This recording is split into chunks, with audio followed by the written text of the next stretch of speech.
Hey everyone, welcome to another episode of the Guile Treatment. We've got a pre-Omaha PTC show.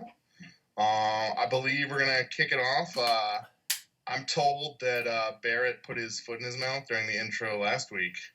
So he has It wasn't really during the intro, it was during the exposition of the show. If you watch our content, Rob, you would know this. You know that I don't. You know that I know that you know that I know that I don't watch our content. But yeah, Barrett, go ahead. Go ahead, Barrett. So essentially, I said some things pertaining to the UK Nationals during singles and of the team's video. And although I was trying to make a point, the point I was trying to get across did come out offensive to some people and disrespectful. And I wanted to apologize for what I said. And I would like to basically redact everything I said.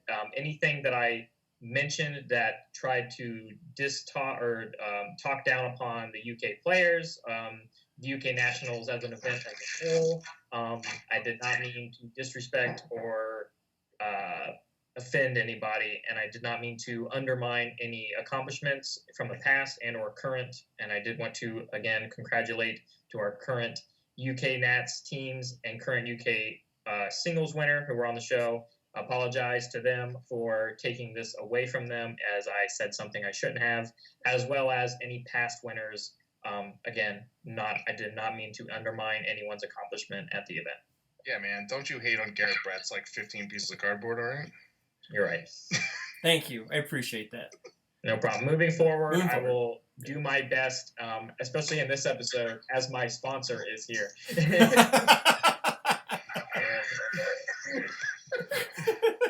I didn't see it. I didn't hear it. I didn't say nothing.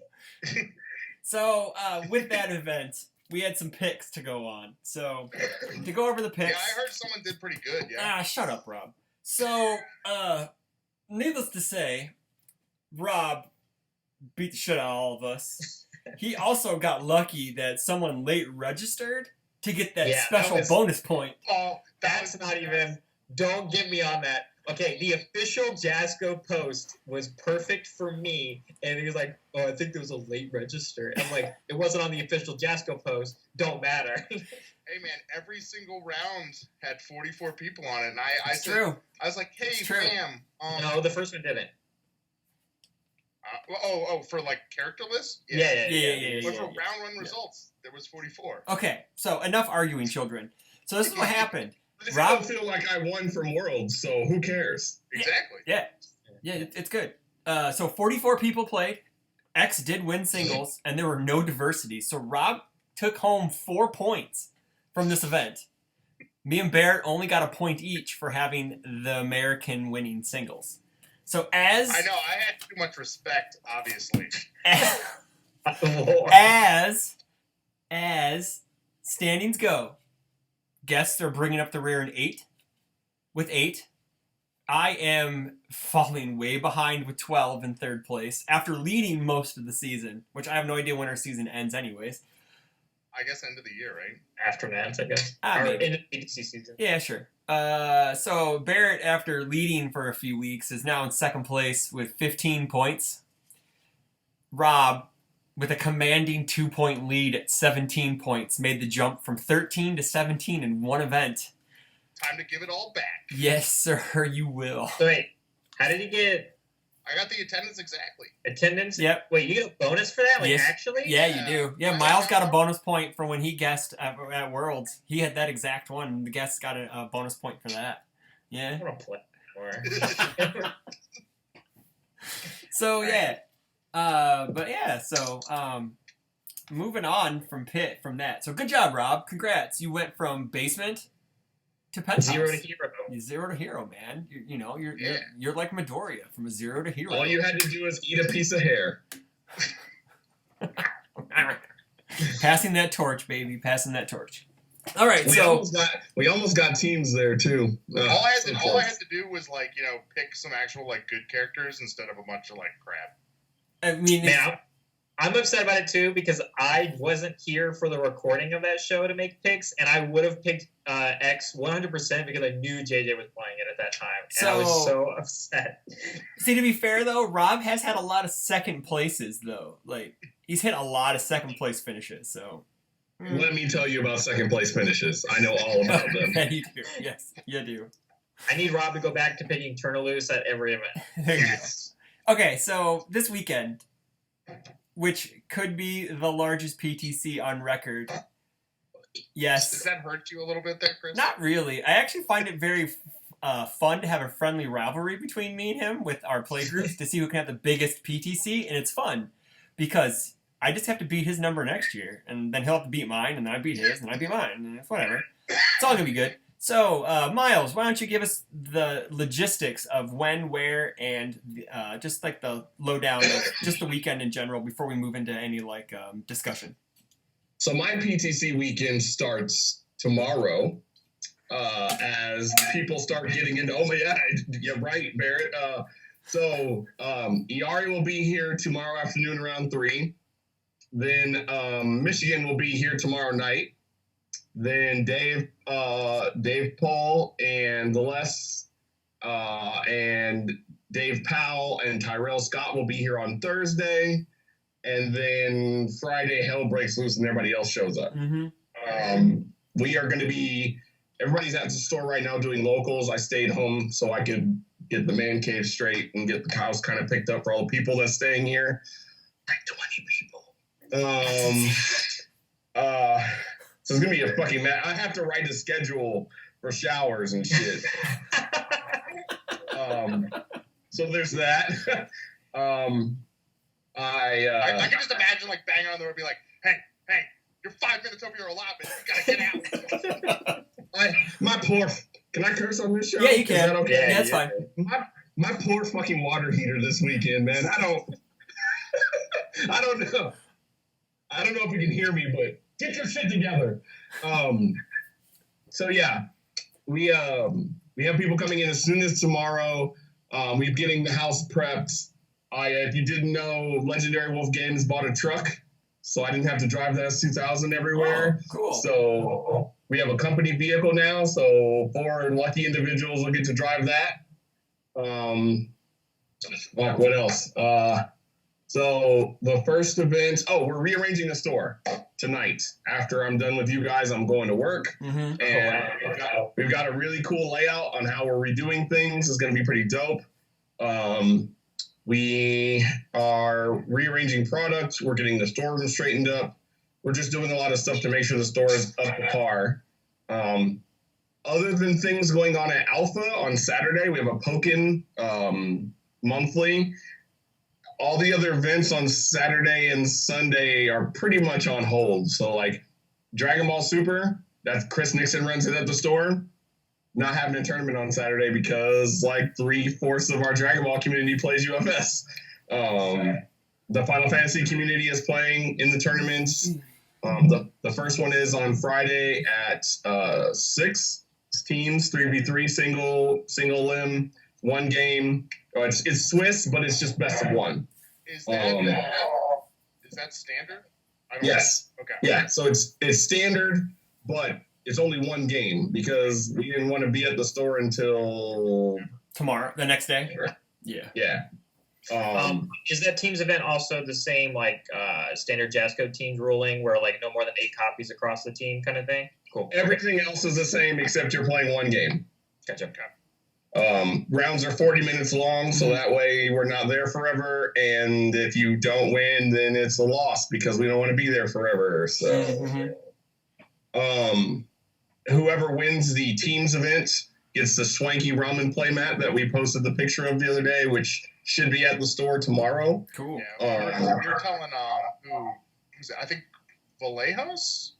I'm pretty sure. I think he's like a huge Rival Schools fan. And we're like, Yeah. look, dude, like, got, like, what's his name? Shota, I think, is Yeah, the baseball Shota's player. in the We're like, dude, he's right there. I was like, I'm pretty sure that's Akira eating some noodles next to Lilith. I'm like, I don't know, man. Might be rival schools confirmed. I mean, I it's cannot not confirm or confirmed. deny anything that I know, but I will say anything is possible. Trademark Jasco Games. So yeah, if you win teams, you get the swanky 1-of playmat for top 3, and you don't have to pay to play in the PTC on Sunday. After Teens is over, we're going to Ika Ramen, which I still need to finish confirming all the details with them because they were not prepared for 60 to 80 people to come to their restaurant. We're not going to the one in Benson that we went to before. Chris Smith, I think you went there with us. Mm-hmm. They opened a new one in downtown Omaha called Ika-san, which is like massively bigger comparatively speaking. Okay. Come back to the house. Everybody will go their separate ways. We'll sleep. Shower, hopefully most of us. Danny's getting up early and cooking LWG legendary breakfast like she always does. And then we'll be at the store starting registration as soon as the store opens. The first round of Swiss starts at 11 or noon, I can't recall correctly. And as soon as it gets going, we're going. What's going to be the stream? I assume you have at least one, maybe two. Yeah, it's just Twitch.legendarywolfgames. Or whatever. It's what we normally post. We'll share it. .com. What? .com. Oh, yeah. It's Twitch.tv. I know. It's Twitch.tv. Yes, I know this. So then, yeah, we're going to be streaming. Chris, you're not bringing your rig, correct? I'm recording games. I'm not streaming. Okay. And then we've had a couple other people reach out to us. I haven't heard from UFSU. I didn't figure that we would. Then Swiss will happen. We'll call out top 16 because we're anticipating a really big event. Mm-hmm. And then we're playing the first round of top cuts right then and there because we want anybody who wants to play in Eternal the next day to be able to play, and we don't want people to have to drag all day with top 16. So then everybody's going to come back to my house or do whatever they want to do. We'll hang out, drink, do what we always do. And then we'll get back up on Sunday. We're opening the store an hour early, so at 10 a.m. To get top 8 started and then start registration for the Eternal 1K Plus. And then that will be starting as soon as we get registration figured out. So I think it's also 11 o'clock. Mm-hmm. That will be going on. We'll be doing top 8. We'll be doing some of our regular weekly tournaments like Transformers and Final Fantasy will still be going on, but it's going to be UFS weekend at LWG, so cool. Also, the ban list for Eternal, that's on the event page, right? It's on the event page. It's like 24 cards or something like that, Gotcha. and a lot of it was stuff that was already banned. Right. And we took stuff off the ban list. Like if you want to show up and play Iori 2 Dot and burn yourself into oblivion. Nah, she's still banned, brother, because she's broke. She will always be broke. I know. I understand this. That was the first time Jason Narotsky hit the pipe and was like, nah, this is fine. Vespera was designed the way character cards are designed now. Oh, so she would be fine in standard currently then? No. Okay. Damn it. A boy can dream, If you just right? want to play a bunch of reversals, just play like Karama. Yeah, but he has 17 there you health, go. not 30. Yeah, but there's a good reason for that. No. Oh, God. Imagine her just picking up Precise blow return? it's like the Rose Whip, and then be like, I'll play this and pick up another one. Mm-hmm. Yes, fair. But yeah, so we took some characters off the ban list like Kim, because Bang exists, Stop exists. There's all these answers now. Cannon, like Yeah. Yeah, and Well, Cannon it's just like, I mean, for stuff like this, it's like, it's not a fully supported format yet, so like, just do whatever, Yeah. And like, things will appear where you'll be like, yeah, that's a problem. And yeah, then, and that's what I wanted. I wanted this weekend, and we initially everybody was like, no ban list, and I was like, no. So we had to put something together. So Shane Duckworth, mostly, and a little bit of myself, and talking to the team at the store, we came up with a ban list. And like there were a lot of characters that I was like, just leave them banned, just regular standard ban list, and then things that we think are going to be problems. Mm-hmm. But then we got to talking about it, and it was like, we kind of wanted this to be a shit show. We did enforce the diversity rule still, primarily because we wanted it to still feel like a Jasco event. Like, we had some people reach out to us and be like, well, we're paying for money, it shouldn't matter. And it was like, it still should matter, because then we're just going to have this shitty tournament of everybody showing up with, like, I don't know, Kim or whoever is the most broken character in Eternal, and it's just Magic the Gathering tournaments all over again. Mm-hmm. So we wanted to keep the feel of Jasco, but at the same time we wanted some pandemonium. which is why we try to keep the ban list as short as possible. Sure. And like honestly, there's so many like there's enough old stuff like you can probably find something that like I don't know. There'll be a I flavor think it's for possible everybody. that you have a bunch of people that all jump to like the same thing, but Mhm. there's a lot of options. Or you can even have like Mark Tyner show up playing Spike 1 and play a standard deck. You could do that too. Man, that shit was frustrating last year. I put the race car deck back together, and I was like, oh, I'm going to win the Eternal Tournament. Sick. And he sat down across the table from me and proceeded to whoop my ass after I swift KO'd him game 1. And I was like, well, shit, dog. I guess Eternal doesn't actually mean anything. Bebop format, let's go. 100% correct. So we've been talking to a lot of the Omaha players about old KOF stuff, and we've got the reprints that we paid for Super Skullman and Maylin to come back into rotation. When will those be legal, by the way? Is that going to be legal after the event? Monday. Yep. Okay. So the October 30th? 1st. Yeah, or October 1st. Well, no, it's September 30th. 29th, 30th. September 30th is Monday. Yep. I still have my old Skullmans. Me too. A lot of people, but for those of you that don't, you'll be able to get them at legendarywolfgames.com if you're not showing up to the event this weekend. Mm-hmm. I've already kind of informed anybody overseas that we'll do our best to get them squared away as well. As of right now, we don't think that they will be up on redemption at any point because we kind of paid for those. So the other thing too is like if you really, really, really need to get them, like you can get the old drive-through thing, I guess, right? I mean, then you're going to get a bunch of cards that aren't legal, but right. And I don't think that Jasco. I don't know if they're still printing through tides drive-through. through drive-through. I think sometimes it's up and sometimes it isn't. Like, yeah. So, but we got all the characters, and I showed those in the video with the playmats the other day.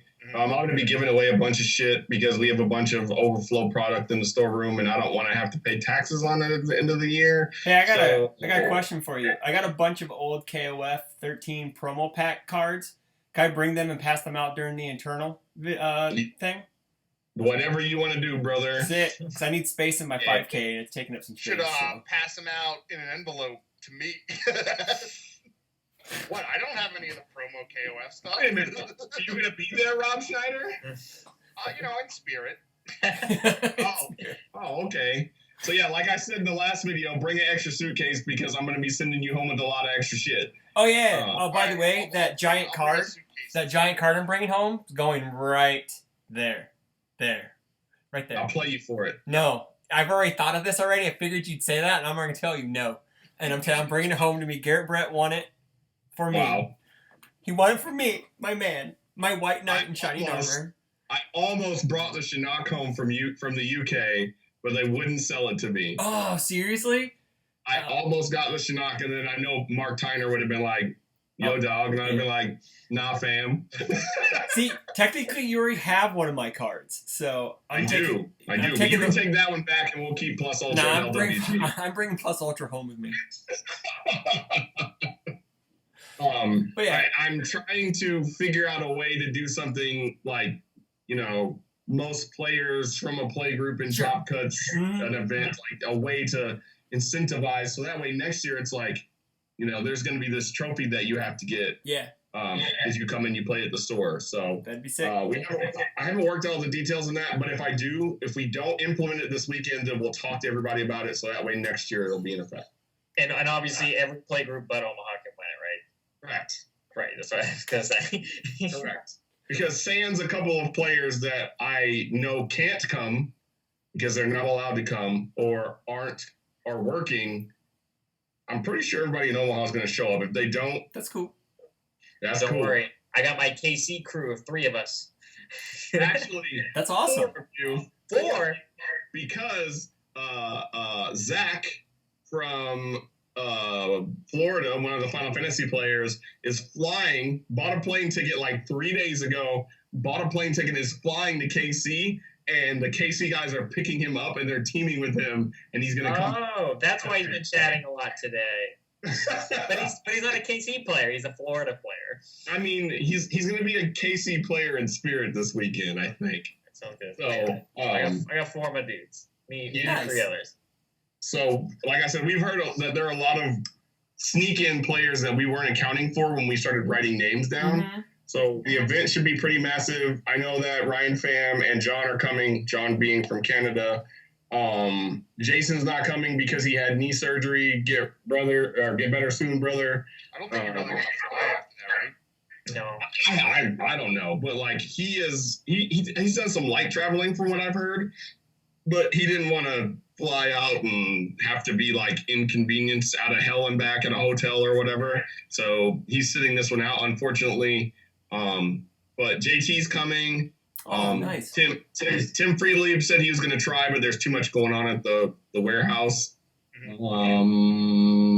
So yeah, I mean, like, I have just been not really worried about what's going to happen.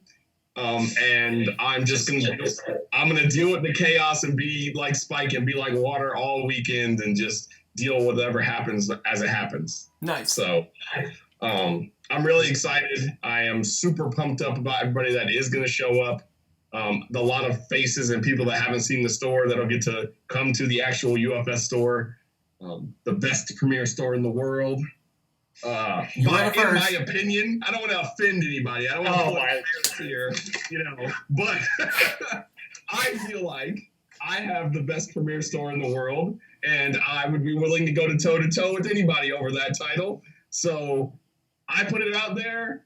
Show me what you got.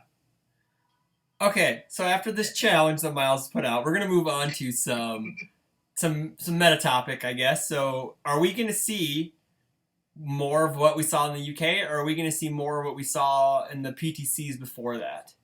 What do you mean? Like, just like how the UK's meta is a little different. It's usually is different from our meta, and overall, for the most part. I think a question too could be like, I think a lot of people coming out of Yu Yu Hakusho were expecting a lot more like Kuwabara, especially at the higher competitive level, Mm-hmm. and we did not see a lot of that at all in the UK. I mean, they only got their Yu Yu Hakusho like a week in advance. So. Right, and so that's Well, also that is at high level play. At low level play, Kuwabara is broken. At high level play, you're just like, oh no. Yeah. Overly dramatic. I made 4 of them. Oh, Audio League. I made 3 of them, and I have the 4th in the sideboard just for you. Yeah. There's so many pieces in the game that counteract him actively that people aren't necessarily looking for. I mean, like, look at what's this called? Dark Chirito. Cute. I'll play this. You're blank. You don't do anything. So like, I everybody was hyping him up, and I was like, man, he's really good, but like, high-level UFS players are prepared for that already. Yeah. Oh, for sure. And he doesn't fare well against decks that rush him. Like, if you can just turn 2 him, early turn 3 him before he gets established, you don't really actually have a problem. Mm-hmm. Stun isn't very important in that matchup. So then how about then, why don't we talk about something that was relevant?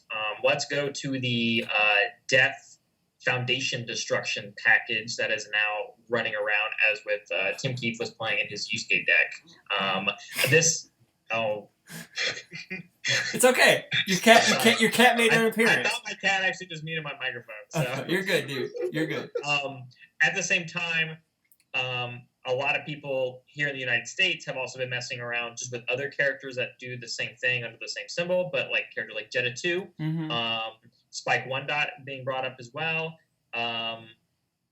I know that there are a lot of people in Omaha that are playing that package, and the cool part about our play group is being able to practice against it and knowing how to deal with it is going to be very, very important. Yeah. But it is going to, we were joking about this at the store during playtest last week. I was like, do you guys remember Lion Stance? Mm-hmm. It was destroy 1 for 1. Yeah, it was Cataclysmic Force, but you would copy. You would use Lion Stance to copy Cat Force, blow up your Lion Stance, keep your Cat Force out, and then play another Lion Stance, and then you keep the same foundation out. You just keep blowing up Lion Stances instead. Yeah. Right. It was 1 for 1. Yeah, it was 1 for 1. That always seemed fair. Spike, he got his 1 for 1. Yeah. But now, Shotgun's like, yeah, that's the foundation. No, it's not. Literally, Jeddah is degenerate as hell. So like, it's going to be very interesting to see how people tech for the things that we're talking about. Kuwabara, Foundation Destruction, Shotgun, Jeddah. Goro is still a madman. One of the big things with, at least like the Spear Sun, Jeddah, stuff like that, is I think that's a deck that's like really oppressive if it goes first. I think if you go first and you build hard for the first 2 turns, like you can kind of just outreach it. Fatality and Hunt for Spiders and Dragons is a card. Yeah, I mean, like, right, but I'm saying, like, you'll still have the stuff to, like, pass checks. So. All right, whatever you say, brother. I mean, if it turns out to be, like, that good, like, it's not going to be around for that long. Yeah. So. But it will be around for this PTC. I know that. I know that locally, I've been playing the Jeddah deck, and people have just started just throwing attacks with no foundations, and they're just like, whatever, I don't care. If you can't really do much if I don't have foundations, but like then you can't attack me either, and so they just die to normal attacks. But I guess it comes to like the low hand size characters against that package really have no they just fail. The weaker 6-hand characters have issues, but like the stronger 6-hand size characters, 7-hand size characters actually have decent matchups against the death package because they can build better, or they have more of a defensive, not really a defensive mindset, but they're able to play that weird game where like, well, I have 2 foundations, I guess I can try to kill you with this because my character's so strong. Yeah, there are pieces in line, again, and this goes back to the Kuwabara statement that I made earlier. High-level competitive UFS players don't care about Kuwabara. They also don't care about Foundation Destruction. They just play around it. Mm. The problem that I foresee is Foundation Destruction was good before, but you weren't killing anybody. Now, not only are you blowing their board up, but your attack sequence is throwing, 7 to 11 damage on top of, getting rid of 2 of my gray cards. So I think that's the big issue. It wouldn't be such a problem if you weren't killing somebody. Raptor is debuilding you and telling you can't enhance and throwing massive attacks at you at the same time. Mm-hmm. How do you deal with all of it? That's the issue. Whereas before, when we were dealing with Foundation Destruction, it was like, oh, okay, you got rid of 3 of the 8 foundations I had, and that sucked, and now I'm stunned out. Now you got rid of everything because you're self-destructive. Well, I mean, you're right. You're right, 100%. But, like, there were still... Self-destruct was a one-off. Like, it wasn't, like, a big deal. Now it's Dragon's time. Yeah. Yeah, now it's Dragon's Time and Jeddah shitting all over your Cheerios. So, like, it's going to be an interesting weekend. I feel like there are a lot of characters that I think are going to do well. A lot of players are going to show up and do well. A lot of new, fresh faces that we're not going to be prepared for, and a lot of fresh faces that are not going to be prepared for what they're going to get to experience. Yeah. So then the last one I personally want to bring up is the hot take. The Boulder Genbu, either in Tim 2 Dot or in Nightmare. Yeah. So Kyrie... No respect for Tomahawk, man. Kyrie found this deck, and it's her new turn 1 deck. I mean, it's pretty reasonable. It is very reasonable. Like a 7-hander, and you just go like reduction Genbu, and you're just like, what you got? No need for reduction. You just kind of throw the rock. You throw the fucking rock. Yeah. Did I check good? Sick. Oh, that's another question that comes up. Like the Tim 2 thing. We have an article as of today, recording, comes out Wednesday, tomorrow. Is Tim, I want your guys' hot take. Tim Keefe 2 Dot. Is he a hero or is he a menace? I need pictures of that Tim Keefe. I need pictures now. Can I go first? Go for it. So we had a very riveting conversation at LWG on Sunday about Tim and Yoshimitsu.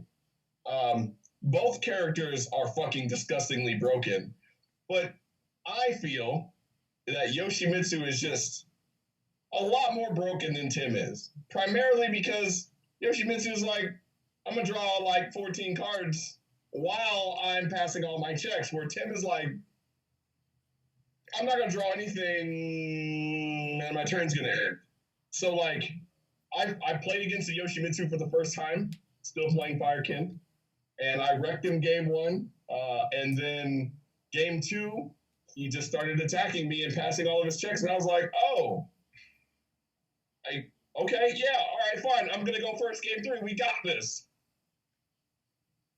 I know who you're playing against too. I'm not naming any names because I don't want to give anybody's shit away. But man, because I had been, me and Shane and JJ had been practicing for UK Nats together, and I had a good matchup against Tim, and I had a good matchup against X as long as I just attacked her on turn 1 and did 19 damage, which can do that. I check 5s. Mm-hmm. So coming home, and then I didn't sleep the night before singles in the UK. So after Swiss was over, I went back to the hotel and went to sleep. And Shane messages me and he's like, I got fucking bopped by Yoshimitsu. I don't understand what the fuck just happened. And I was like, oh, you just got unlucky, bro. Don't worry about it. And then I watched their video, the Scotland video. Scots guys. I watched their video and I was like, okay. And then said player in Omaha sat down at locals last week and I was like, this is fine. Just turn to him like I do everybody else. Bruh. So then they got up, and him and one of the other players was like, nah, this is fine. And I was like, you have got to be fucking kidding me. No way. And they were like, Tim's broken. I was like, you're right, but not like this. You drew 14 cards. I have to mill 3/4 of my deck to get a hand size. You're just like, play UFS. Check a 7. Respond. Oh, it was a weapon card. I'll draw 3 and pass my check. What the fuck, Jasco Games? Yes. So you're saying we need more weapon foundations? All right. Okay. No! I heard there's another Soul Calibur set gonna happen with more weapon cards. And then Stolen Sword doesn't rotate until after that. Yeah, so the article that's coming out isn't anything negative on Tim too. It's all about the cool things you can do with him off the chaos symbol, off the earth symbol, stuff like that. I mean, honestly, like I know when like Tim's like card was first, like I don't remember if we saw it or if he shared it or what, but like even from the get go, I was just like, this is a cool character. Like it lets you play some unorthodox lines, and the thing is like he's a 7-hander, like. His defense is I can seal strong foundations and like help my block checks depending on like my stuff. But like his offense is literally again like I can seal like some defensive foundations and like I help my checks, but like all of his damage he has to do from like his attacks. Yeah. So like, there's other characters like that as well that are like good. I mean, I'm not saying he's bad, but it's one of those things where like it's very much about the construction, and like he sort of like lives and dies by like the attacks that he has. You know, like I mean, obviously he's gotten some like really good stuff with Yu Yu Hakusho, but that's the kind of thing where it's like, I don't think Tim necessarily like is like, oh, they got some cool stuff coming out in this set, like gonna make my character awesome. My opinion, like just the tiniest bit more about it, Tim is a tamp card. Yeah. Yoshimitsu is not. That was my defining argument about the situation. I was like, Tim should be broken. He earned that shit. Yeah. Yoshimitsu, what the fuck was Playtest doing? I love those guys. Jason knows this. You guys know this. I love all of them. But I seriously was sitting back and I was like, what the shit, guys? Yeah. No. And then we look at characters. We look at the My Hero characters, and I had a very, very in-depth conversation with some of the Scotland guys and UK guys about this at the pub that we were at, and they're very underwhelming, and they don't understand that. Like the Canadian players or playtest group and OP guys, they're like, nah, this character's really, really good. And I'm like, I mean, on paper, you're 100% right. In a limited format, you're 100% right. All Might being able to drop Nutcracker on 1 and be like, this is going to hurt really bad is really good. But at the same time, in Standard, those characters are very, very underwhelming. Mhm. So like I feel like while power creep is a good thing and it lets a lot of players that couldn't normally play the game the game is fine, but there are still some very, very lingering problems. Like, Well, once didn't we have a character banned in the KOF format where she, gave +2 to her checks and Nah. got damage Nah, and, I think you're misremembering. No, I remember. I was in Rochester that year. Yeah. Yep, I didn't forget. That character name. I was in Rockford and Rochester. Oof. Yeah, that character basically not really did the same thing. Yoshimitsu doesn't do this. He gets damage. He gets +2 check on one check, not all of his checks. So I guess he's a 5-hand sizer. So 5-hand sizer, excuse me. Yeah. He has 5 cards in his hand every turn. That's it. Sure is. Yeah. But we kind of got the same thing. We had the same issue in the Mortal Kombat format with Jackie, where she would end her turn. She would get 3 cards at the beginning of your turn. So she doesn't plus to checks or anything, but she still had the cards in hand. So if there's ways, she turned her cards into 6 damage. That's also true. Yeah, there you go. I mean, That's also I think true. Some of the Yoshi stuff too, though, is like, yeah, he draws 2 for his own thing, but it's like, I presume this is like an all deck. It's like when you start talking about like Let's Cut Loose and like some of the like draw and other all cards. I mean, you're drawing a ton of cards. Yes. Well, Kimbo's a weapon. Huh? Yeah, it sure is. Kimbo sure is a weapon. Yeah.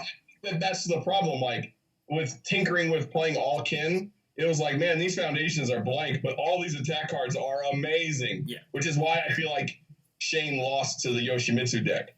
Because like he's looking at the dude's foundation base across the table and going, none of this shit is important. My seal effect on this character is fucking actually blank. Mm-hmm. I can't stop you from drawing 18 cards and swinging at me for 44 damage during your attack chain. So, which just reaffirms what Rob was saying about Tim having to like earn his damage the old-fashioned way, but having access to yeah, for sure. I mean, if Yoshi's just passing, what is it? It's a 5+, right? It's a Okay. No, it's a 4+ for it's his. A 4+? No, it's a 5+ for his damage. I'm sorry. Okay. The foundation's a 4+. Okay. The what? Like is a foundation. He has it gives speed or damage. But I mean, it's still one of those things like you can miss those checks, I guess, but how many are you missing? And like statistically, not a lot. And like some of the stuff too. I mean, especially with like, I feel like I think at times in the game, like Steel Resurrection has been overrated. It's sort of talked about like, oh, it's this great card, blah blah blah. It's like when it's 8 damage, it's not bad. Yeah. It's not bad. When it's 8 damage for free at the end of a string, it was pretty good. Yeah. And you have 3 of them in your hand, and you've already attacked 3 times. It's real good. Oh, trust me, I know about that stuff too. That stuff sucks. So you're telling me that punishment time actually needs to come back, because then this deck will be fine. You're right. You know what? We need other characters to just get a little hand up because you know what's crazy? And I was telling Jake and Shane this. When I was playing the all symbol was awful. Yeah. Yeah. I moved to the fire symbol, and the all symbol is the most broken JJ ass symbol in the game. It just draws up. It didn't even win playing all. I did. And that's like the funny thing is, with a bad character, started to get like a huge boost with like MK, and I feel like every set that comes out, it's like, wait, did all need these cards? Like not even so, like in 7th Cross, it's like you're like, oh, these are all Gauge characters, and then like Power Cycle came out of it, and it's like, why? That card says pick any card in your discard pile and shove it into your card pool. I know. Yeah, it's pretty awesome. But yeah, so moving on with off the Yoshimitsu Salt Train. Are we expecting a lot of the same? Like, let's take the Rockford PTC since it's probably gonna be about the same size, roughly, or bigger. We'll say bigger. Are we gonna see the same mixture of characters? We did have a wide variety. A rainbow, if you will, of color. I mean, I think so. Yeah. I think it only got bigger. Yeah, it got smaller. For sure. Do you think people are going to stick to tried and true, or are we going to see a big Yu Yu Hakusho show up? I mean, I think it's going to be a mix, right? Like, I mean, there's definitely going to be people that, you know, are basically like doing their best to win. They're going to play like their best deck that, you know, they've spent a bunch of time on. But you're definitely going to get people that are just like, you know what, like, I'm going to play something different, or I'm going to try one of these newer characters, or I'm going to try one of these older characters with the new stuff. Like, you know, there's only been, I mean, I guess like the UK events, but, you know, like, I guess it's only been like 2 weeks? We had Tempe. Tempe was the first actual but I'm saying, like, that PTC, was 2 weeks ago, right? Yeah, that was 2 weeks ago, yeah. So it's only been like 2 weeks since Yu Yu Hakusho even came out. Yeah. You know, like, there's still a lot of stuff to sort of be, like, brewed up. Mm-hmm. I guess that really comes down to it, right? It's like how many people are, like, you know, either, like, grinding enough or willing to sort of be like, you know what, like, I haven't really, like, had a real test with this deck, but I feel confident in it, and, like, I might as well go take it to this giant PTC and, like, try it out and, like, you know, learn something for nationals coming up. Yeah. Yep. Like, I mean, that's sort of the best thing about, like, having events like this is, you know, we sort of say that, like, PTCs are not really necessarily like a great gauge of, like, the meta. Yeah, but well, that's what's the because, term? Like, a lot of times, you know, it's like 18 to 20 people. A glorified you know, when you local. start having, like, PTCs that are, like, almost the size of a major. I mean, that's the thing is, yeah, like, Nationals last year was, 99 players? Yeah. You know, and you have, like, 70. I mean, we had 70 players in Rockford. I think we've had, like, US Nats that were, like, less than 80. So, like, that's basically the size of a major. I mean, it's the top 16. You know, if you guys have, like, high 70s into, like, the 80s or whatever, like, that's the size of a major. Yeah. You know, like, you can definitely, like, even if you have the people that aren't taking it seriously, you will have enough people that are, that, like, you're definitely going to see some, like, real decks that, you know, like, if you're going to win an event like this, like, you know, you're playing something that is pretty good. Yeah. Like, you know, you don't just sort of, like, take This down. is not the event that you just kind of like, I did this the night before, I'm going to win this whole thing. That's mathematically not going to happen. Yeah. I mean, not going to happen, but, like... Yeah.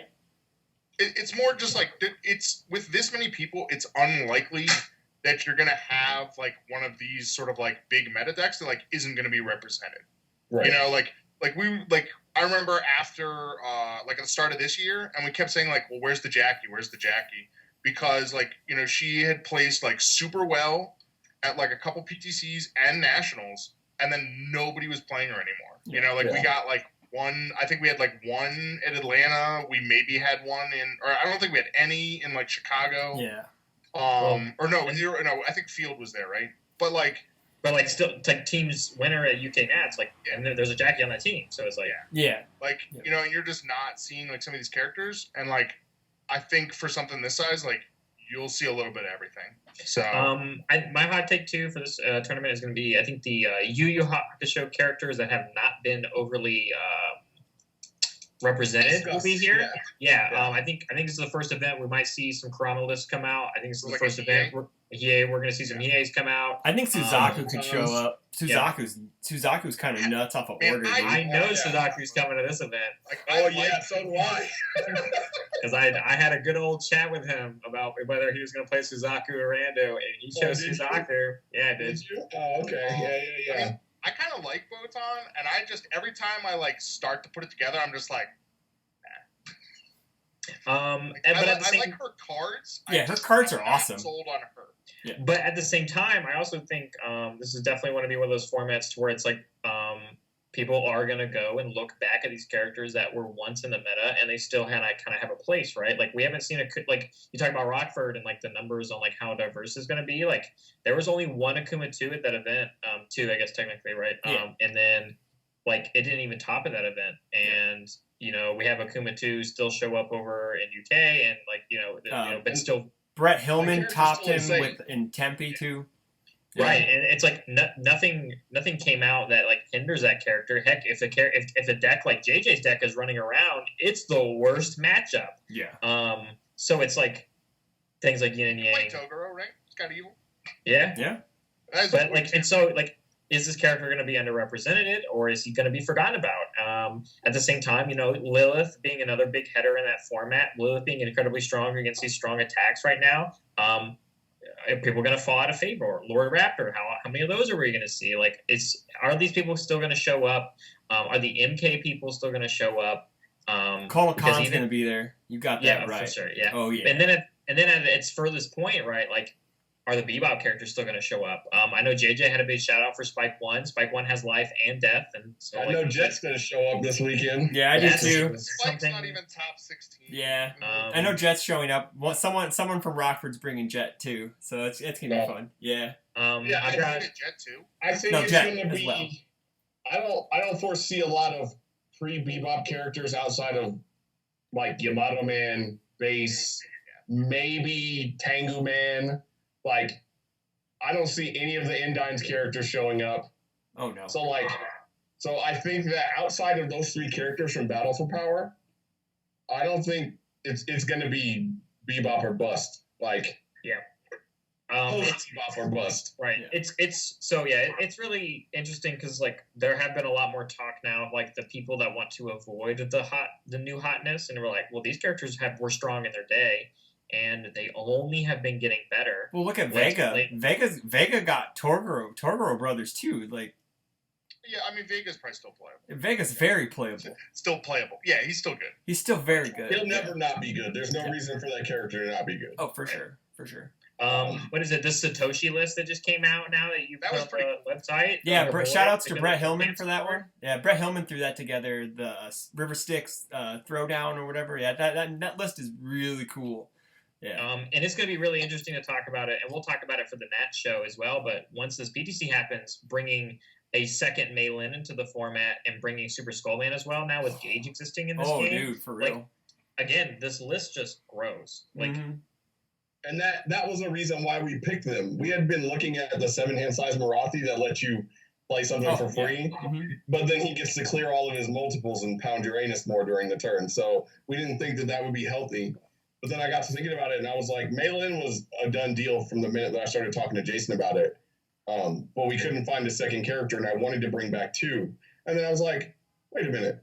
Why don't we just bring you back? And he was like, what are you talking about? I was like, well, you're pretty much Super Skullman 33, and the Gage keyword's a thing. So, and like, J-Ray would have like a wet dream every day for the rest of his life if he could play Super Skullman and Mei Lin again. They're both coming back. Yeah, both of his favorite characters.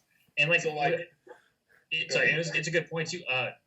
Air Ground Smash existing makes any 5-hander with the water symbol like actually really have legs again, right? And like that's just one aspect to it. But the fact that there's also a second, like Super Skullman gets Gage relates to internal character building. The standard, yeah, right. And then, but the same thing, like getting this old Mei Lin back when a current one still exists, it's like the same kind of cheeky stuff you can do with just like playing 1 or 2 extra Gage attacks, and you're like, here's an extra part in this deck that you have to deal with, and gaining additional character abilities is incredibly strong. So, does she has order, right? Mei Lin 1 has order, correct? Yeah. Ooh, she has order and water. Oh wait, she doesn't. She just okay. I was thinking of. Mei Lin 1 has order, water, void. Mei Lin 2 has all order, water. Okay. Now I was thinking of Ore Strike with her, but my opponent's not discarding any cards. I discard cards for her, so that doesn't really work. So yeah, whatever. Yeah. And like, she's still really good, but with not Battle for Power, Rise of the Masters rotating, losing Balance Fighter, and a lot of those staple cards that she needed to be relevant underwater, doesn't take her ability to play. It just... I have some order ideas for her. I'll write it up. I'll write it up for you, Chris. Yeah, because I currently, Miles, if you didn't know, I do the deck write-ups for RochesterCCG.com. I mean, Rockford CCG. Oh, you're right. Come on, man. I'm sorry, dude. They're all the same. You're right. Chris, you get a spot. We're done. Not only did you infuriate all of the foreigners, but now you've forgotten who you work for? Oh, my God. You didn't even pay me. How you get it? You're out. Miles, you pay me more. It's true. Sorry. Anyway, my next one is actually Super Skullman 33 moving into the standard format to prepare because it will be legal for Nats. So it's really cool just because like under all 3 of his symbols, it's crazy stuff because the Gage symbol or the Gage keyword exists. So it's going to be really cool. But I mean, that doesn't relate to this specific PTC for standard this weekend, but it is interesting. And I definitely think if this PTC is bigger than Rockford, which it very well might be, I think the open fieldness that we were discussing is going to be even larger. Yeah. I think because Yu Yu Hakusho brought more generically strong cards for symbols, we can go even further back to, like you said, these Bebop characters that just gain stuff and they can play these cards and they can play just the extra tools, right? Where it's like one of those things where it's like Chaos became like this unplayable symbol and was mixed matched everywhere, and now it's like you could throw reduction and these characters from long, like you talk about Yamato Man, exactly. Like giving 2/2 to something and then plus Yamato Man's 1/3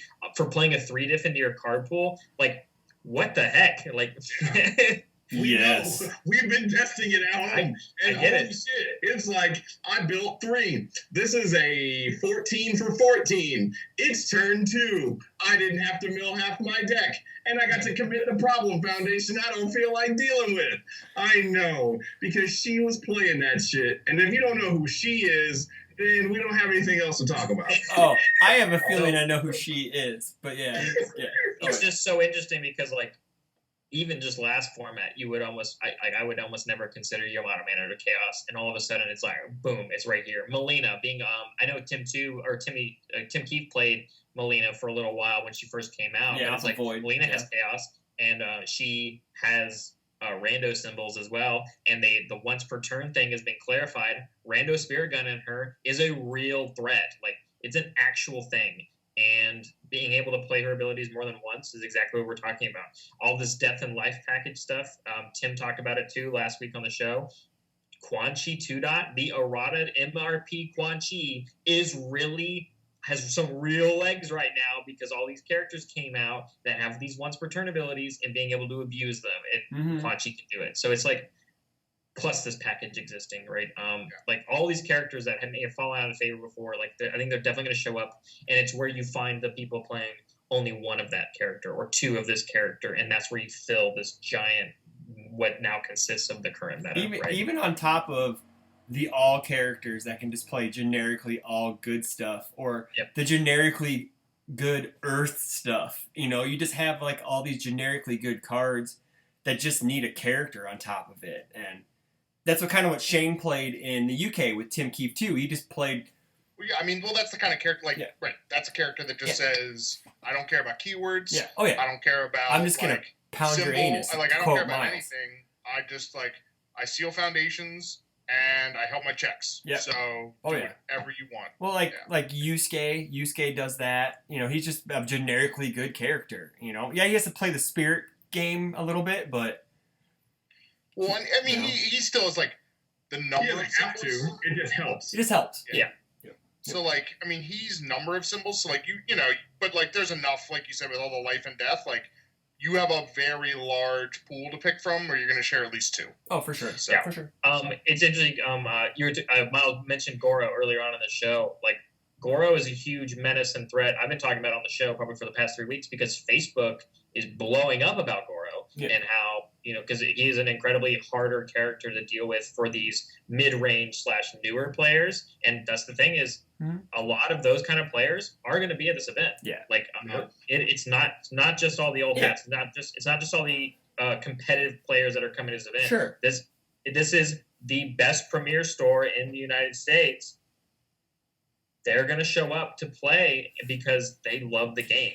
On the flip side of that, you also have people like Garrett Brett saying that Goro's the easiest character to beat because he's going to throw at you every time, and all you have to do is make sure you have proper block coverage. Which Myles, Man, that's weird. All Goro does not give a shit about what Garrett Brett said. I understand this, but to quote, it's kind of like to piggyback on what Myles said about veteran players will know how to beat a 40 health.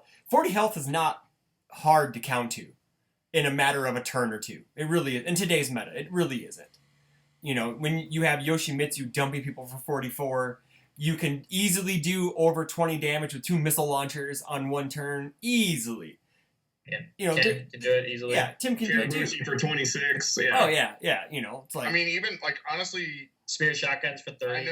I know Kevin's done it a few times. I think JJ did in the UK. I mean, even, Jean Hua, who, doesn't deal, a ton of damage with her attacks. But, she has the foundations and stuff to pump them. But, she has an okay matchup against Goro because she just messes up his pool and everything so much that it's actually tough for him to play pass cards. things. Yeah. Well, the coolest thing about that deck is where it's his biggest perk is that his face downs count as 2, and in those kind of matchups, they're not 2.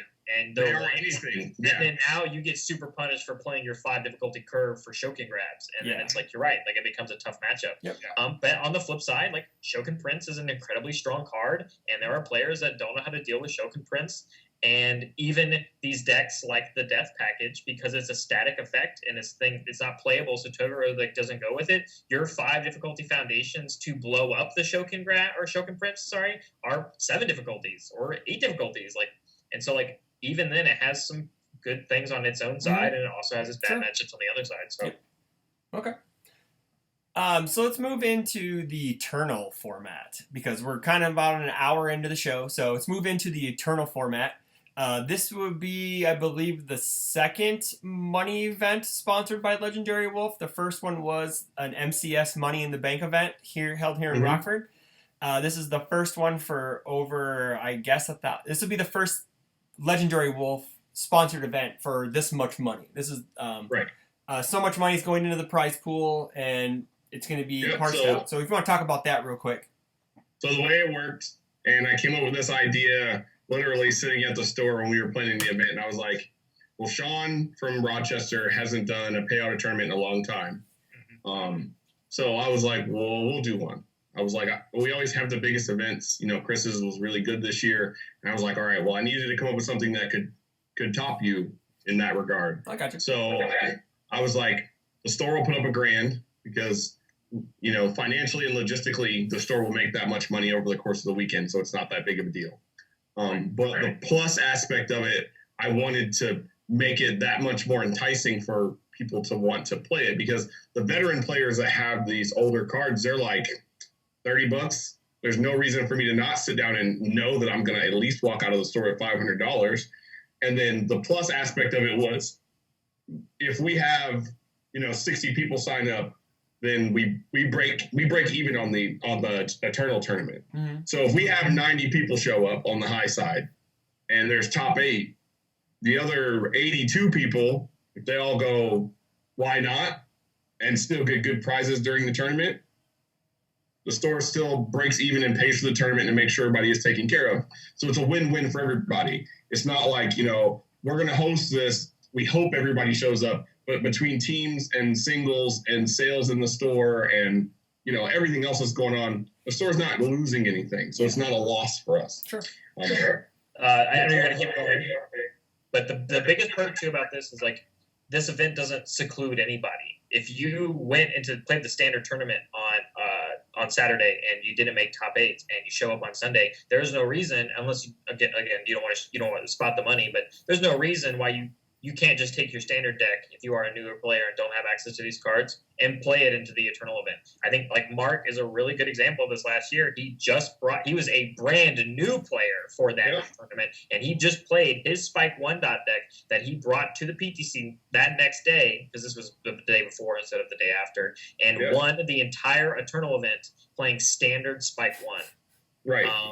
And so there's no reason why you can just take your standard deck and show up and play in this Eternal event as well. It doesn't seclude anybody. And like you said, it's a win-win for everyone. Well, and tying into that, you got to think, all the people that you were worried about playing in are in top 8. So all the heavy hitters are playing for the plane ticket and, the case of product and all the other promos.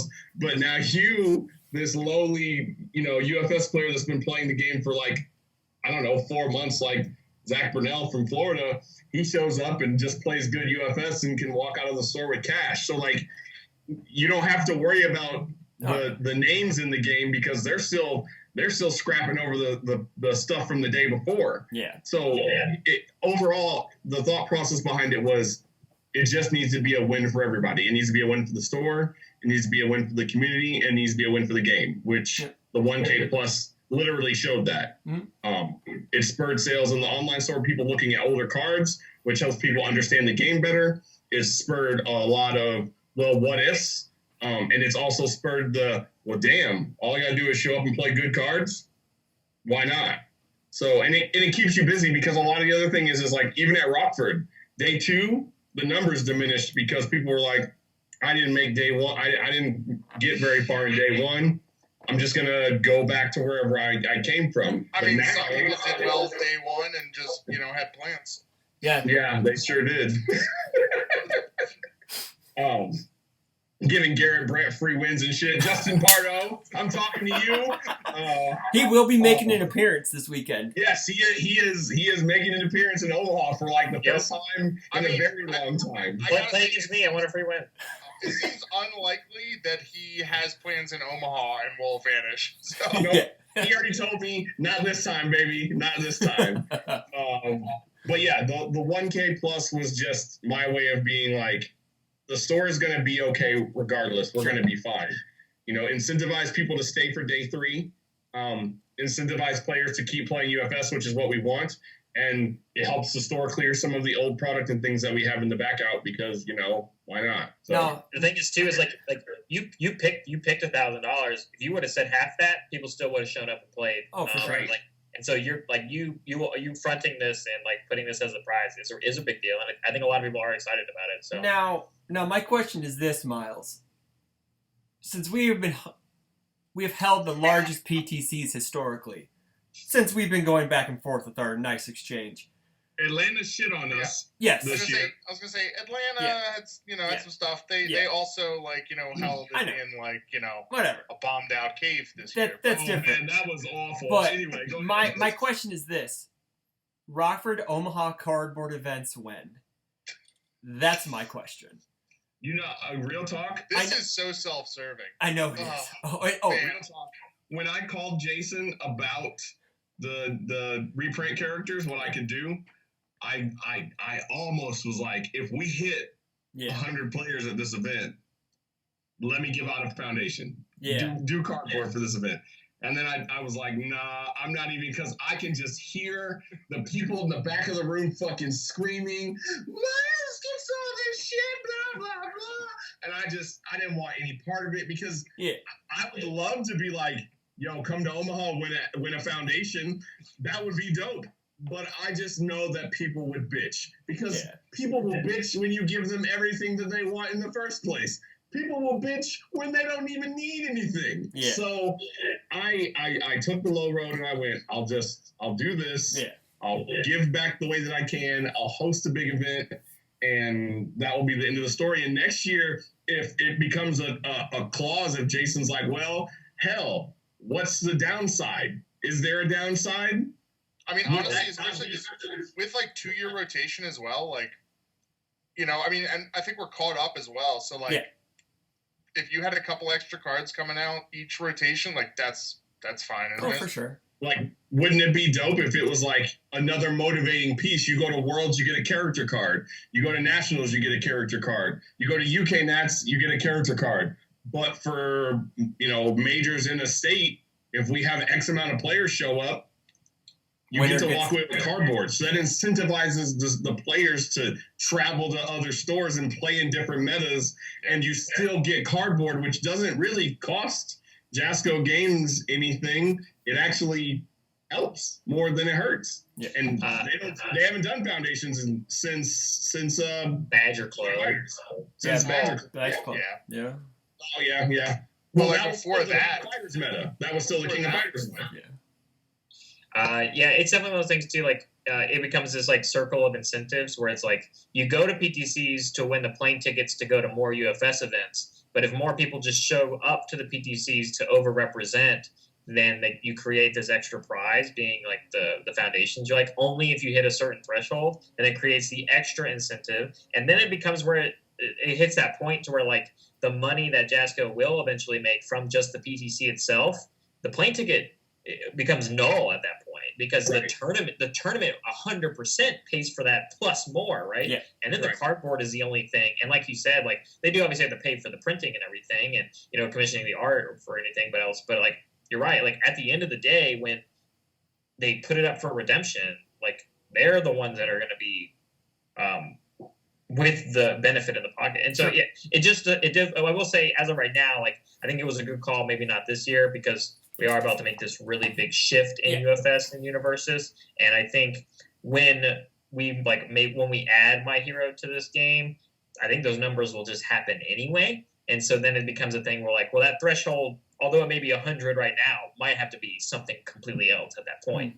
Right, and we're doing, like, personally, LWG, we're doing 2 conventions here in Omaha, so we're getting the convention sign-up stuff, so, like, we'll be able to get a hold of the Bakugos, the Midoriyas, and the All Mights, because they're convention exclusive. So we're doing a new con the week after the PTC. We're doing demos for all of the TCGs in the store. And then, mm-hmm. I was like, you have Nats and another PTC before then, or like, let me tell you about Myles' schedule before Nats as soon as I'm done with this. So we'll just start in September. We had the UU release. Then I was home. I've traveled so much recently. Then it was UK Nats. Then I've been home for a week.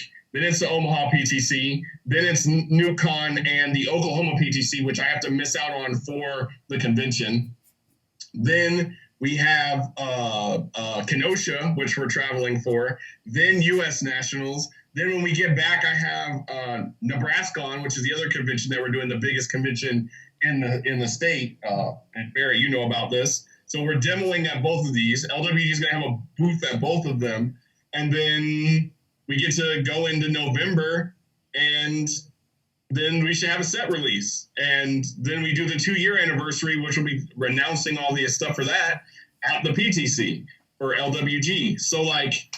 And then you have December, which is this Christmas. big month before we move into the next year where Universe is supposed to be the game. So. Correct. So, like, we have... And that's been the big focus at the store, is preparing LWG, the online marketplace, and all the communities that we help with throughout the United States and even, sometimes in the UK now, get prepared for Universes, because I don't think that anybody exactly understands how big of a deal this is. Because if you don't know this, and I can tell you this because I learned it, Jason Aronsky has the master license to My Hero Academia. The master license. So at Gen Con, he was having meetings with Spin Masters and all these other companies that are like, we want to print My Hero stuff because it's like printing money. And Jason gets to say yes or no. He also, because it's the master license, is not limited by distribution just to the United States. So that was a big problem with every other IP that they've had. They couldn't sell X card game outside of the UK, Canada, and the United States because licensing didn't allow them to. But due to them having the master license, they can do it everywhere. They can do whatever the fuck they want to. Right, so it becomes the same thing to where like the My Hero Academia card game becomes the first Jasco card game where you have cards in Italian, cards in Spanish, cards in German, and they can go to all these other places. So. Right, which they couldn't do before. Right. So like on a global scale. And I'm a very forward thinker. I'm always like 10 steps ahead of where I need to be. So we've been preparing the online marketplace and the physical store and the plans that I have for LWG in the future, like franchising and stuff, for this. Because literally this man is about to just print money. Like, it's Jasco bucks. Like, real talk. We can sit down and talk about it all day. But, like, all these stores and companies and distributors and stuff are calling this guy and being like, we need to talk business. What this means is that our card game ain't going anywhere. So that video that Paynes made, shout outs to Paynes, it was all true. It's all true. Even the similarities between Seventh Cross and Bleach, which for the record, blew my fucking brain. Okay, I need to tell you that. If you watch this, you nailed it on the head, brother. But like, next year is gonna be insane. The idea of 2 linear card games being the same thing and being separate is fantastic and also terrifying. That's a little terrifying. It's fantastic and terrifying because I'm like, oh shit, all these people are gonna start playing the My Hero card game, and then when they go, there's more cards, and Jasco goes, all right, we've got these train tracks that's gonna turn into a monorail. It's going to be interesting to see how they handle it, but like it'd be really cool for PTCs to be cardboard events. Yeah. I'm just. Oh no, I understand. So, I agree. So yes, Barry, I did take the high road. I wasn't selfish. I did everything that I could to keep the heat off of me that seems to be on me anyway. And I wanted to do something cool, which is why Super Skullman, Melee, and the 1K were come up with. For the record, I'm hyped. I asked for cardboard if I hit a certain number. I didn't care. I was like, if I hit this many, can I get one? And you know what he said to me? No. Chris, you were like, can I get a better card than this? And they were like, No.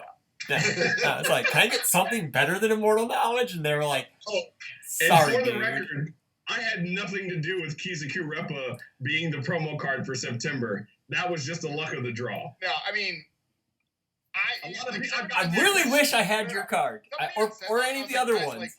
I was like, Myles gets like heat every time like they get like special treatment. I was like, he wouldn't ask for this card. Like when they showed it, I was like, awesome! I was What like, PTC do I have to go to get man. that? Jason was like, yours! And I was like, Wait, but you already have yours because you went through UK. Nice. Sure do. So when you guys were talking about how much they're worth earlier, I was like, what do you say? Yeah. Oh, yeah. Because not only am I playing in the PTC, but Danielle is playing in the PTC, and so is Kyrie. So you look got out. 1 per round, right? And Yeah. You hit top 64. It's what, like 7, 8 rounds? Yes. Something? Yeah.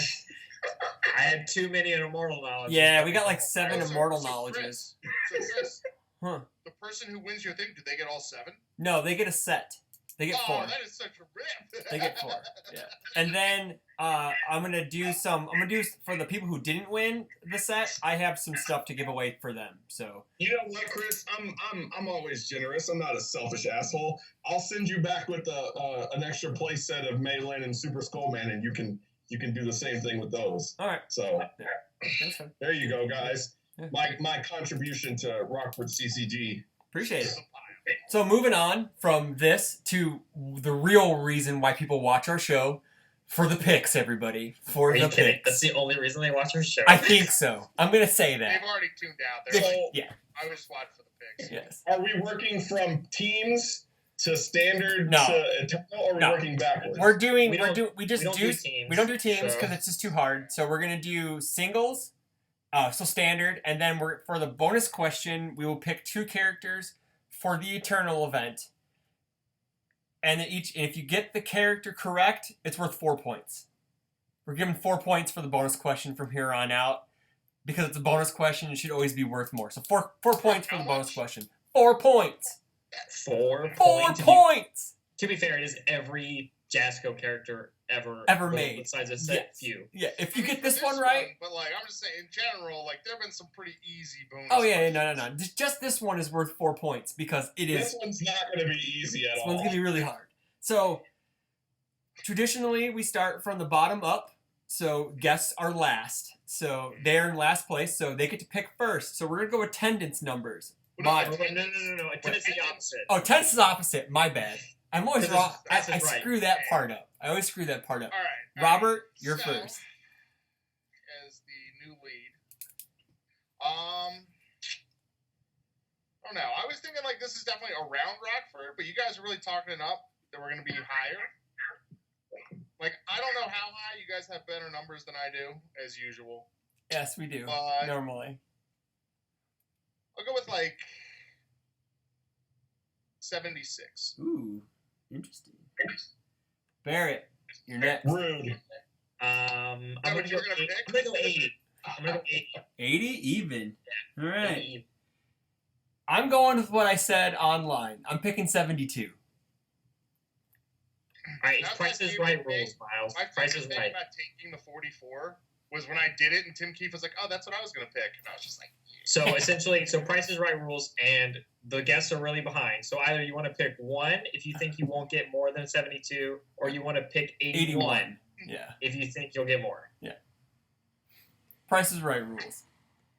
Well, I nailed teams and singles at Worlds this year, both numbers. And we've been doing a count, and I found out about other people coming this morning, but I also found out people who weren't. So see, you already have a decided advantage, so there's no reason for you to get this wrong. Pressure is on. We'll say 81. That's a good one. That's a good one. All Because right. I have a strange feeling that this is gonna be. I hope we're so, gonna be man. stacked. I am I'm super all excited. 79. I'm excited for this event so much. Okay, so character-wise, we each gonna pick 2 characters. We'll start with Myles. We'll go me, Barrett, Rob, and then we'll wrap around. So, So standard and eternal. no, Or standard Standard. first. Standard first. Okay, Eternal is standard first. last. Yes. You get to pick one character first, and then we'll wrap around. Okay. Standard. I'll put you down for Ken too. Oh yeah, you can call your own shots. You can call your own shots. There's only one person who's been able to You do know what? this. As much as me and Tim have had beef in the past, I appreciate that he picked me for UK Nationals. And had I not, I saw 2 of my worst matchups right after I was 0-3 for the day. I saw a Goro and didn't draw any gas. You probably saw that video on the Scotland stream. And then I played against Mike Hardiman, and he flip-flopped me characters, and I didn't realize it. And then I played against a Cassie, which Let's Cut Loose is the bane of my existence, because just pick up high blocks. Who cares? Build your high block down and pick up a high block and draw more cards. So I want to stroke my own ego and say Ken, but I'm doing that thing where I'm not trying to win my own tournament. I am trying to win a Of tournament. course. Oh, yeah. Because if I can keep that money in the store Oh, yeah. or put it in my bank account, by all means, so I don't be ready, believe because I'm coming for the heat. I'm bringing the heat on Sunday. I believe you. I wouldn't fault you anyways for that. So. Jeddah. Jeddah? All right. This is specified 2 dot, correct? Yeah. Okay. Yes. Well, it's the only one in standard. Oh, that's right. My bad. My bad. What? My bad. What an idiot. Shout out to AJ Murray. Don't worry, man. It's Chris's first show. I'm picking Tim Keefe 2 dot. Yoshimitsu, easy pick. Shut up, Aaron. I haven't written it down yet. If you don't say Goro Rob Schneider, I swear to God. I'm going to take Raptor. Oh, yeah? Yeah. Well, he gets 2 picks in a row. He gets 2 picks in a row. Yeah. Yeah, and I'm still not taking Goro. I mean, I guess I get both picks. I guess I'll take Jean Hua, right? She just want to, sure. All right, sure. I'll Barrett? keep riding that train if I get both. Okay, so here's the point where I don't know if I call my own shot or if I just bank on all my friends winning this event. I mean, Cassie's never going to win another event. Yeah, there, so. yeah. I might not be playing Cassie, but in case I do, I'm pretty sure Barry's probably still playing her, so I guess I will call the half shot of Cassie Cage. And you, Too bad. Chris. I don't want to call my own shot. That didn't work last time.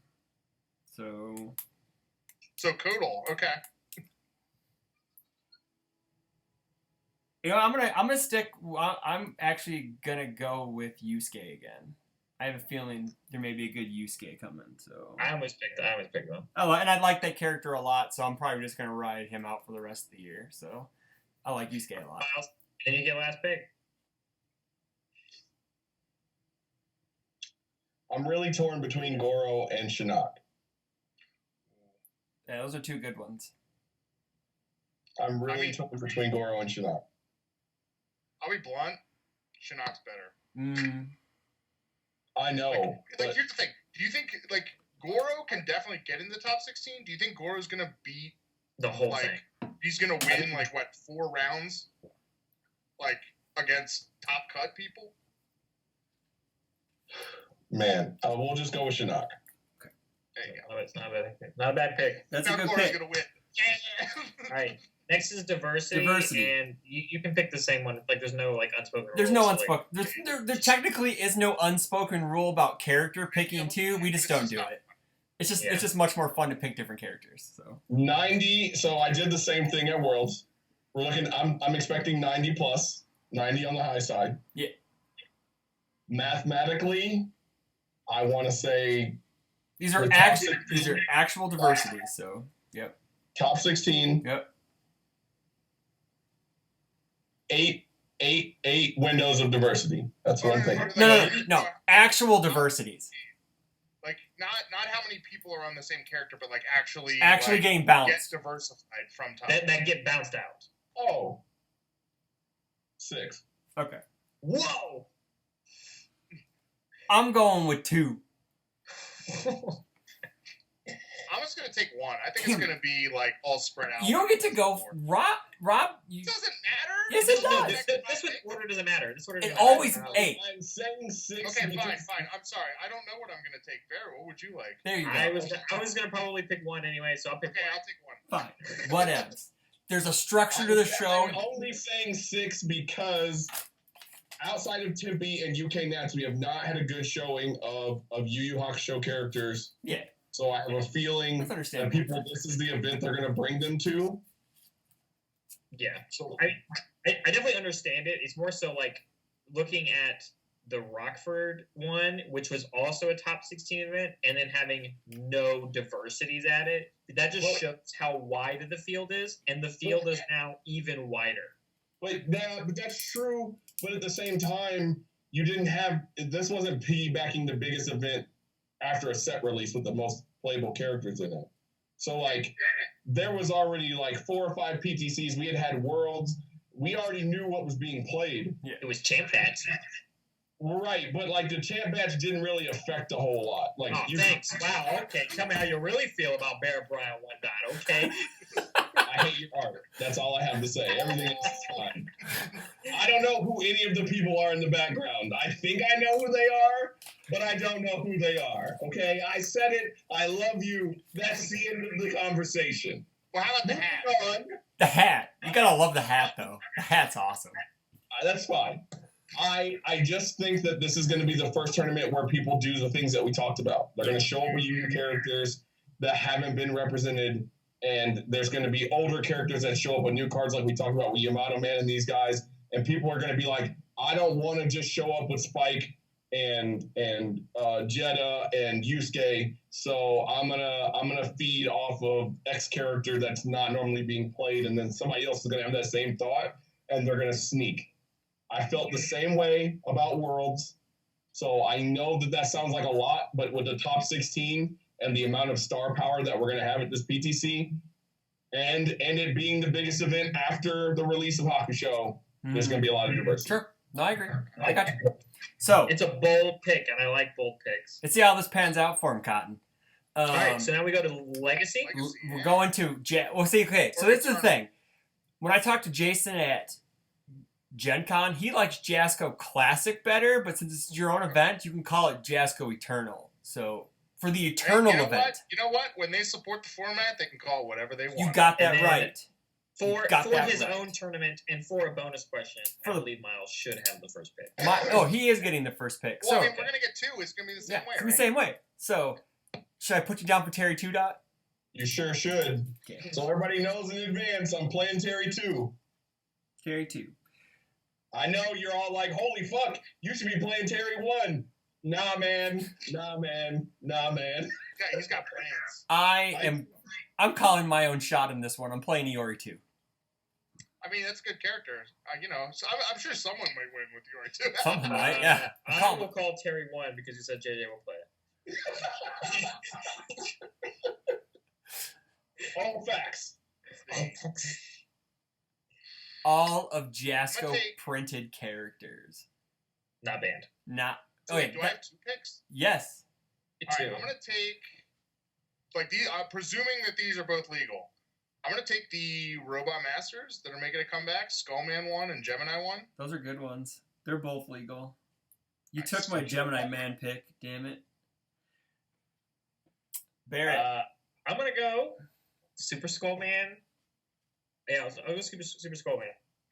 Jeremy because- Ray. Jeremy Ray's gonna be in top 8. No one else is gonna play this guy. No, but the character will be handed out for singles. I know. And if they Yeah. want to build a Super Skull Man Yes, deck, I get it. they can Yeah. borrow some more copies and build it. I'm going to play Super Skull Man if I don't talk. I'm going to play Super Tiger. Hmm. You sniped my second pick, Barrett, for the So I have a sneaking suspicion that this character will get played if said player does not make top 8. And if any indication of his top 8 performance at UK Nats was anything, is he's going to get bounced out in the first round and then play K-1. So. Oh, okay. Nope, I know who I'm picking for my second pick. You ready? Go for it. Joe Hill. Oh, damn it. I forgot about him. Shit, he's broken in this format, dude. I don't know who that is. So Joe Hill. Joe Hill likes to do it. Just let him look it up on Ultra and go, what? Look it up on Ultra real quick, bro. This is a card? I had to look up Vespera earlier, so yeah, no shame. Oh yeah, just look it up right now. Look up Joe Hill and you let us know how you like your card pool. So I just want to sit and watch your face as you read it. After you play a non-attack card, add the top card of your opponent's deck to their card pool. If this ability was played on your opponent's turn, discard 2 cards. Enhance Destroyer and Foundation. If this attack deals damage, ready 2 foundations that haven't been ready this turn. Whoa! I like the second ability. The first ability, it sounds like he's going to abuse yin and yang stuff. Yeah. Well, it's any action that's played. It's anything that hits his card pool that's not an attack. Well, it's yours and theirs too, so. Yeah. He's broken with yin and yang. Yeah. He's pretty good. Or wait, it's after you play. I don't know. Add the top card, yeah. It's opponent stuff, and like Champion of Combat exists now, so like. Mm-hmm. Tornado kick 95, baby. You can punch and duty some people too. Give this shit XX. Is Killix symbols. Yeah. So we can play Forbidden Moon set in every deck. You sure can. Yes, you can. Okay, so I'm going to go over the picks real quick, and then we'll end the show real fast. So, Rob, 76, Raptor, X, 1. Barrett has 80, Yoshi, Cassie, 1. I have 72, Tim, 2, Yusuke, 2. Myles has 81, Jetta, 2, Shinnok, 6 diversity. We have Rob with Skullman 1, Gemini 1. Barrett has Terry 1, Super Skullman. I have Yori 2, K-1, because there is a K-2 that's really bad. And then Myles has Terry 2, and the sneak pick that everyone forgot about, Joe Hill. So we will. Like, I just want to put out, like, we all could have picked Garrett Brett 1 also. Yeah, it's also true too, because especially if Garrett's gonna be there. I mean, he may just be like, oh, I don't have time to grace you all with my presence. You know, like, can you imagine, like? I don't think Garrett is making an appearance this weekend because his wedding is next weekend. He did talk like he was coming, but he hasn't said anything to me. And AJ Murray told me that if Garrett showed up, that he was showing up. So like he was gonna come out of retirement to play UFS again. So I hope Garrett shows up because I really want to play him in Capcom vs. SNK 2 here at the house. But I don't know if that's happening. Here's the thing. Garrett's like, day job is like an accountant or whatever, but like his full-time job is a troll. So like he'll tell you whatever, and like you don't know if it's gonna be true or not until it happens. Oh, I know. Me, Shane, and JJ, I got to be privy to the conversation that Garrett was having with Shane after UK Nats and was like, why is Myles still playing Kin 2? It's just Terry 1 all over again. And I was like, God damn it, Garrett, leave me the fuck alone. I know. When you're trying to run the most successful premier store in the world, it's very hard to sit down and deck tech. And when you play a character that has a like 70 to 80% matchup against every deck on turn 2, why would you waste your time trying to come up with something else? Not wrong. Have you considered playing, 80 singletons though?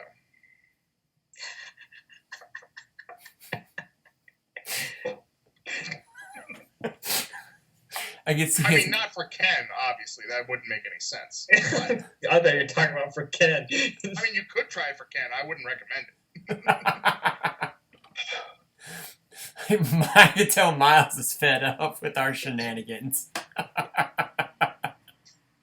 But anywho, we got the picks.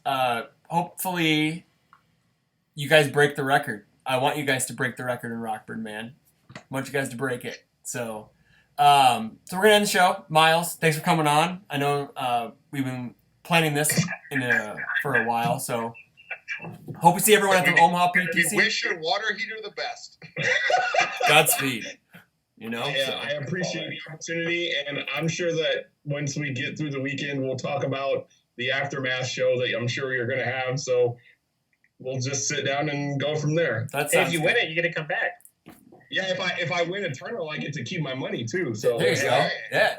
So I'm not going to try and win the PTC, but I am. See, now if you win Eternal, you just got to come on and just like fan it. Be like, so. It didn't go anywhere. I'm not even going to pull it out of my account. What are you talking about? I'll allow it. So with that, don't forget, check out all of our content at rockfordccg.com. We got articles from Rob, myself, Barrett, Mike Hardiman. We got a whole myriad of UFS talent on that website. We even got Brett Hillman, who is a full-time dad, and he's writing stuff, and he's writing some of the most successful articles. They're all fighting for your likes. Kevin Broberg. Everyone is fighting for your guys' likes. I keep getting these little notifications from everyone. This has so many likes. Mike Hardiman sent me a picture of likes. The article was only up for 10 minutes. He had like 20-something likes. It's like, people like my shit. It's like, everybody likes everyone's shit, Mike. Yeah, I was like, I remember you like post these deck lists. I'll get the notification on Facebook. I'll be like, oh, let me go check it out real quick. It's like 39. I'm like, it's like, what the fuck? It's like, seriously. So keep reading the content. Keep commenting on it. Share it with your play groups. Don't forget about the YouTube channel because you're obviously watching it. So like, comment, subscribe. If you want to support us even more, check us out on patreon.com. All the money goes into the writers. Also, I believe the gentleman. Shout outs to my sponsor, Legendary Wolf Games, from coming onto the show. Good, boss man, it's good to see you. Can't wait to see you this weekend. I miss you guys. For sure, bro. It's going to be a really good weekend. So absolutely, and just remember to take your gaming from ordinary to legendary. There we go. We got it. I was going to give. Also, don't forget to get your singles and sealed product on legendarywolfgames.com. What's that? .com. More time. Can we get it? Also, we have been linking all my pricing and my 5 for 5 articles have been linking straight to Myles' website. So if you want to pick up those cards, they're very reasonably priced since they are a 5 for 5. I look for best cards for under $5 in each set. Pick them up at his website because they'll take care of you. And you'll probably get like 1 million copies of Tiger Knee with it, and you can never have enough copies of Tiger Knee. I swear that only started when Shane was in charge of packaging now, and I just get a ton of these bulk comments. I got Turbo Deck cards out of at one time, and I was like, sick, I need more of these. There is so much overflow. So as an outro to the show, if you are a new community, if you are a struggling community, and you need bulk commons or whatever, if you pay the shipping, I will throw that shit in a box and we will send it to you. We will send you random stuff. It is this initiative that we've been trying to do where it's like, if you need this, we'll put a roll of toilet paper or an Xbox One or something in the box if we have one. I don't know, but what I want essentially to happen is just to virally people be like, ordered cards from LWG today, got a passport for some guy named Enrico from Spain, don't know where this came from, but here it is, Facebook. So we've been trying to figure out how to make that work. So be on the lookout for that. But yes, if you are a new community, if you are getting ready for the My Hero Academia and you need cards, we have a buttload of overflow, and I would be more than happy to help you and your community get going. So good stuff. Good for looking out. Thank you, Myles. So again, everyone, we're in the episode. Have a good night. Take care of each other. We'll see you all this weekend in Omaha. And don't forget to come say hi to us. Don't be afraid. We're only people. Be afraid. I guess. I got champ cards. Bye. If we you love you see guys. me, you're in the wrong place. That's also true. Bye, everyone. Have a good night.